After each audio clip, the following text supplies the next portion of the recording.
first thing that we're going to work on is being able to identify basic trig identities, starting with how they relate to each other.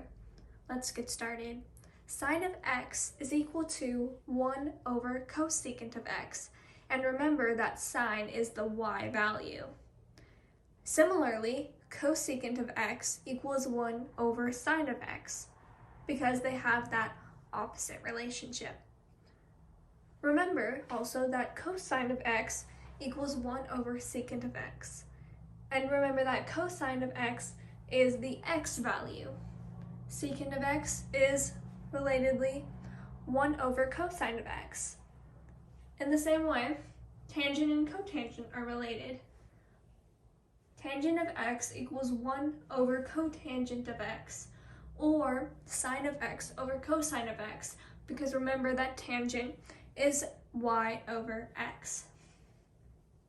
Also, cotangent of x equals 1 over tangent of x, or cosine of x over sine of x, or x over y.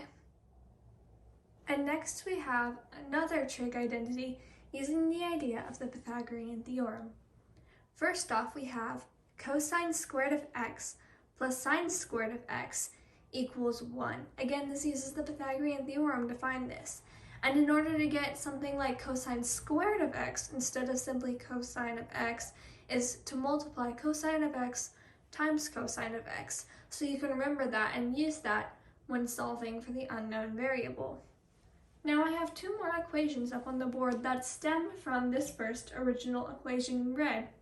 The first one being 1 plus tangent squared of x equals secant squared of x. And then also cotangent squared of x plus 1 equals cosecant squared of x. While these last two are more uncommon, they can also be very useful when finding the unknown variable. Next, we also have an important distinction about negatives. For x values, if a negative comes directly before the x, such as in the case of cosine negative x, the final answer is positive.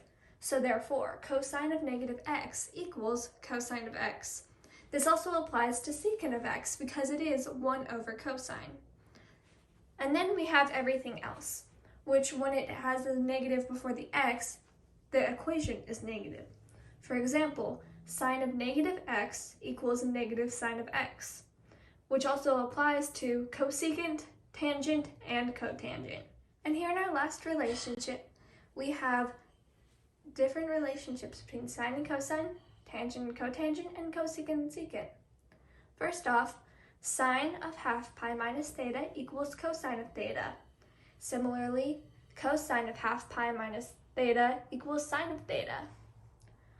Tangent of pi over 2 minus theta equals cosine of theta. And then also similarly, cotangent of half pi minus theta equals tangent of theta. And in our last relationship, cosecant of half pi minus theta equals secant of theta.